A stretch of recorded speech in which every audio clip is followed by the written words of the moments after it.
আমন্ত্রণ দীপ্ত সংবাদে আপনাদের সাথে আছি আমি ইয়াসমিন সুমনা। জুলাই গণ অভ্যুত্থানে সংগঠিত মানবতা বিরোধী অপরাধের মামলায় নিষিদ্ধ আওয়ামী লীগের সাধারণ সম্পাদক ওবায়দুল কাদের সহ যুবলীগ ছাত্রলীগের 7 শীর্ষ নেতার বিরুদ্ধে প্রসিকিউশনের যুক্তিতর্ক শেষ হচ্ছে আজ। আন্তর্জাতিক অপরাধ ট্রাইব্যুনাল 2 এর চেয়ারম্যান বিচারপতি নজরুল ইসলাম চৌধুরীর নেতৃত্বাধীন 3 সদস্যের বেঞ্চে যুক্তি উপস্থাপন চলছে। এর মধ্যে নতুন কল রেকর্ড জমা দিয়েছে প্রসিকিউশন। তৎকালীন ডিবি প্রধান হারুনুর রশিদের সাথে ওবায়দুল কাদেরের ফোনালাপও রয়েছে। এতে জুলাই গণ অভ্যুত্থানের সময় সমন্বয়কদের তুলে নিয়ে নিজ কার্যালয়ে খাবার খাওয়ানোর ছবি প্রকাশ্যে আসায় তাকে পদ থেকে সরানোর নির্দেশ দেন শেখ হাসিনা। প্রসিকিউশনের পক্ষ থেকে জানানো হয়েছে, ষষ্ঠ দিনের মতো আজ সমাপনী বক্তব্য উপস্থাপন করবেন চিফ প্রসিকিউটর মোহাম্মদ আমিনুল ইসলাম। এরপর যুক্তিতর্ক তুলে ধরবেন আসামিদের পক্ষে রাষ্ট্রনিযুক্ত আইনজীবীরা। স্যার হারুন কি তুমি স্যার আমি করতে আবার খাওয়াই ওই ছবি কেন তুমি? না এই খাওয়ার ডিসিশনটা কে দিয়েছে স্যার? আমার স্বরাষ্ট্রমন্ত্রী, আমার এসডির চিফ, এরা দিয়েছে খাওয়ানোর জন্য। তারা নির্দেশ দিলে তোমাকে ছবি তুলে বাইরে পাঠাতে। জি স্যার ছবি তোলা প্লাস হলো বিবৃতিটা প্রকাশ। ছবিটা নিজের কাছে রেখে দিবা। এটা না ওনারা তো বলছে প্রকাশ করার জন্য স্যার। মনির স্যার এসডি চিফ স্যার জিজ্ঞাসা করেন স্যার, মনির স্যার বলছে কিনা। উত্তর বঙ্গোপসাগর ও তৎসংলগ্ন এলাকায় লঘুচাপ সৃষ্টি হয়েছে। এর প্রভাবে পটুয়াখালীর আকাশ ঘন মেঘাচ্ছন্ন রয়েছে। গত রাত 9টা থেকে জেলার বিভিন্ন স্থানে থেমে থেমে মাঝারি থেকে ভারী বৃষ্টিপাত হচ্ছে। এদিকে লঘুচাপের প্রভাবে উত্তাল হয়ে উঠছে কুয়াকাটা সংলগ্ন বঙ্গোপসাগর। ছোট বড় ঢেউ আছড়ে পড়ছে তীরে। লঘুচাপটি আরও ঘনীভূত হওয়ার শঙ্কা আবহাওয়া অফিসের। এর প্রভাবে উত্তর বঙ্গোপসাগর উপকূলীয় এলাকা দিয়ে ঝোড়ো হাওয়া বয়ে যেতে পারে। তাই পটুয়াখালীর পায়রা, চট্টগ্রাম, কক্সবাজার ও মোংলা সমুদ্র বন্দরকে 3 নম্বর স্থানীয় সতর্ক সংকেত দেখিয়ে যেতে বলা হয়েছে। মাছ ধরা ট্রলার সমূহকে উপকূলের কাছাকাছি থেকে সাবধানে চলাচল করতে বলেছে আবহাওয়া অফিস।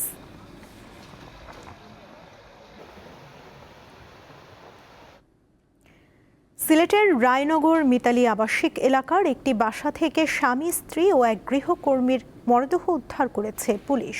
বুধবার সকালে ওই বাসার 2য় তলা থেকে তাদের লাশ উদ্ধার করা হয়। সকাল 10টা পর্যন্ত বাসার দরজা না খোলায় প্রতিবেশীদের সন্দেহ হয়। পরে তারা 999 নম্বরে ফোন করলে পুলিশ ঘটনাস্থলে গিয়ে তাদের মরদেহ উদ্ধার করে। পুলিশ জানায়, বাসার একটি কক্ষ থেকে স্ত্রী ও গৃহকর্মীর মরদেহ এবং অপর একটি কক্ষ থেকে স্বামীর মরদেহ উদ্ধার করা হয়। নিহতদের ছেলেমেয়েরা প্রবাসে থাকেন। প্রাথমিকভাবে ঘটনাটি হত্যাকাণ্ড বলে ধারণা করছে পুলিশ।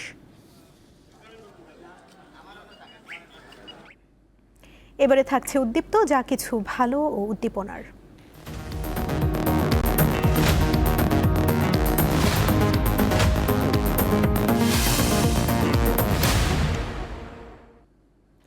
হুইল চেয়ারে বন্দি জীবন, 2 পা একেবারেই অচল। তারপরও নিজেকে প্রতিষ্ঠিত করেছেন ফ্রিল্যান্সার হিসেবে। অনলাইনে কাজ করে মাসে আয় করেন 50,000 টাকার মতো। তার নাম গোলাম রাব্বানী, বাড়ি পটুয়াখালী। জন্মের পর থেকেই 2 পা অবশ, 2 হাতের কার্যক্ষমতাও সীমিত। তারপরেও থেমে থাকছে না গোলাম রাব্বানী। টানা কাজ করে যাচ্ছেন কম্পিউটারে।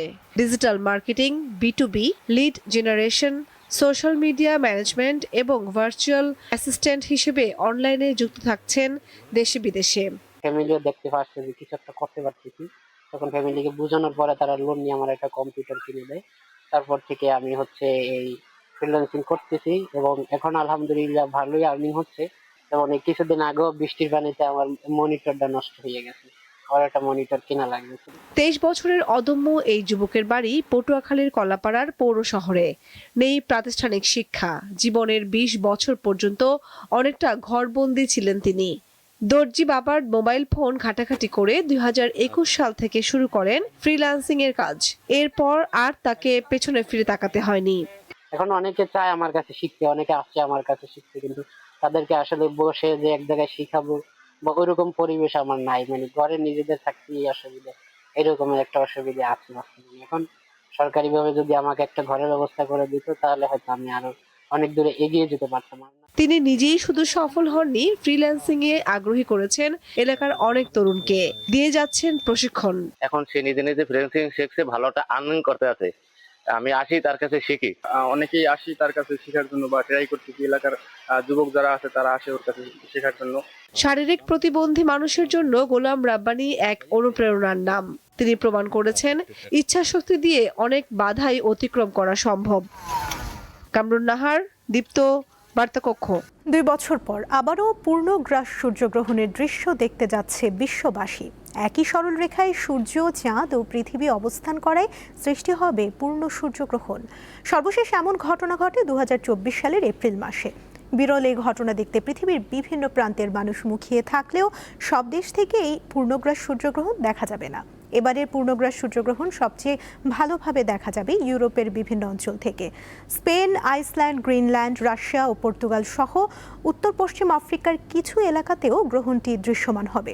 1999 সালের পরে প্রথম ইউরোপের মূল ভূখণ্ড থেকে পূর্ণ সূর্যগ্রহণ দেখার সুযোগ তৈরি হয়েছে। বিরল এই মহাজাগতিক দৃশ্য দেখতে ইতোমধ্যে বিভিন্ন দেশ থেকে দর্শনার্থীরা নির্দিষ্ট এলাকাগুলোতে জড়ো হয়েছেন। বাংলাদেশ সময় বুধবার রাত 9:34 সূর্যগ্রহণ শুরু হওয়ার কথা।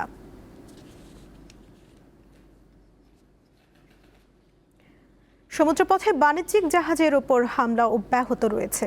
লোহিত সাগরের বাব আল মানদেব প্রণালীতে একটি জাহাজে হামলা চালিয়েছে হুথি বিদ্রোহীরা। এতে 4 নাবিক নিহত হয়েছেন। ইয়েমেনের পরিবহন মন্ত্রণালয় জানিয়েছে, মিশরীয় মালিকানাধীন পণ্যবাহী একটি জাহাজে হুথি হামলায় নিহতদের মধ্যে 3 জন পাকিস্তানি ও 1 জন ইন্দোনেশীয়। ইরান যুদ্ধ শুরুর পর জাহাজে হুথিদের হামলায় এটি প্রথম প্রাণহানির ঘটনা। জাহাজটি সৌদি আরবের জন্য সামরিক সরঞ্জাম বহন করার অভিযোগে হামলা চালানোর কথা জানিয়েছে হুথি গোষ্ঠী, যদিও এ বিষয়ে কোনো বক্তব্য দেয়নি সৌদি সরকার। অন্যদিকে একই দিনে উপসাগরীয় ওমান সাগরে পানামার পতাকাবাহী একটি পণ্যবাহী জাহাজে হামলা চালিয়েছে যুক্তরাষ্ট্রের সামরিক বাহিনী। এমন পরিস্থিতিতে বিশ্ববাজারে তেলের দাম 2% বেশি বেড়ে ব্যারেল প্রতি প্রায় $90 কাছাকাছি পৌঁছেছে।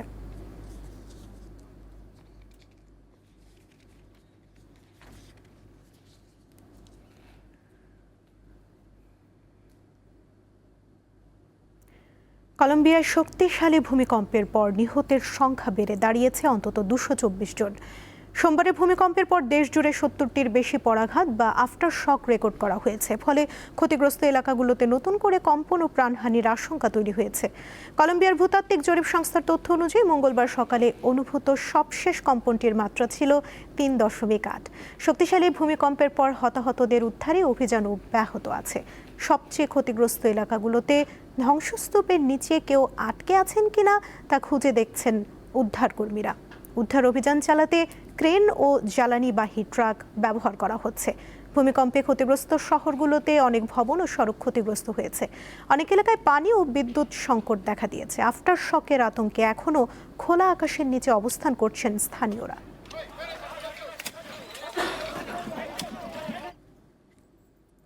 খেলার খবর। এফসি চ্যালেঞ্জ লিগে ফোর্টিস পারলেও পারেনি পুলিশ এফসি। সিরিয়ার ক্লাব আল ইত্তিহাদ আহলে আলেপ্পোর কাছে 1-0 গোলে হেরেছে বাংলাদেশের ক্লাব পুলিশ এফসি। জর্ডানের কিং আবদুল্লাহ স্টেডিয়ামে ম্যাচের প্রথম 45 মিনিটে বল দখলে স্পষ্ট আধিপত্য ছিল আলেপ্পোর। আক্রমণেও ছিল তারা এগিয়ে, যদিও গোল পেতে 44 মিনিট অপেক্ষা করতে হয়েছে। প্রথমার্ধের বিরতিতে যাওয়ার আগে আলেপ্পোকে গোল এনে দেন দলটির ব্রাজিলিয়ান ডিফেন্ডার জর্ডান রদ্রিগেজ। বিরতির পর অবশ্য পুলিশ গোল শোধে মরিয়া হয়ে একাধিক আক্রমণ করে, কিন্তু আলেপ্পোর রক্ষণ যেন পুলিশের জন্য দেয়াল হয়ে যায়। শেষ পর্যন্ত 1-0 গোলের হার দিয়ে মাঠ ছাড়তে হয়েছে পুলিশকে। ফিফা সভাপতি জিয়ান্নি ইনফান্তিনোর পক্ষে সাফাই গাইলেন মার্কিন প্রেসিডেন্ট ডোনাল্ড ট্রাম্প। ফিফা যদি ইনফান্তিনোকে সরিয়ে দেওয়ার সিদ্ধান্ত নেয় তাহলে তা হবে ভয়াবহ ভুল, এমন মন্তব্য করেছেন তিনি। বিশ্বকাপের স্বত্ব বিক্রির ঘোষণার পর থেকেই সমালোচনার কেন্দ্রবিন্দুতে রয়েছেন ফিফা সভাপতি জিয়ান্নি ইনফান্তিনো। তার বিরুদ্ধে সবচেয়ে সরব ইউরোপীয় ফুটবলের নিয়ন্ত্রক সংস্থা উয়েফা।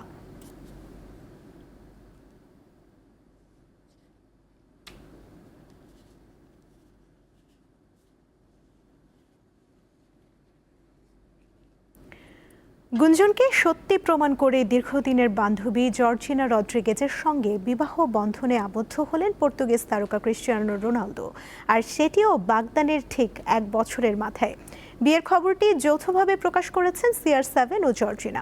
সামাজিক যোগাযোগ মাধ্যম ইনস্টাগ্রামে তাদের হাতের আংটি ও সাদা পোশাকে তোলা ছবি পোস্ট করে ক্যাপশন লিখেছেন সি লাভ জি। গণমাধ্যমের খবর ছিল নিজ শহর পর্তুগালের মাদেইরোতে বিয়ের আনুষ্ঠানিকতা সারবেন CR7। পরে জানা যায় সেটি পর্তুগালের ভিন্ন এক শহরে, রাজধানী লিসবন থেকে প্রায় 20 মাইল দূরে অবস্থিত ক্যাসকাইসে। কঠোর গোপনীয়তায় সম্পূর্ণ পারিবারিক আয়োজনে সম্পন্ন হয় এই তারকা যুগলের বিয়ে, যেখানে উপস্থিত ছিলেন তাদের 5 সন্তান।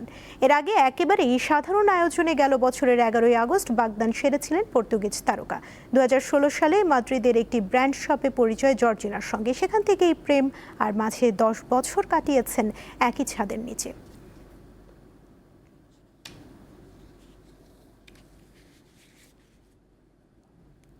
এই ছিল এখনকার মতো। পরবর্তী সংবাদ বিকেল 5টায় দেখার আমন্ত্রণ রইল।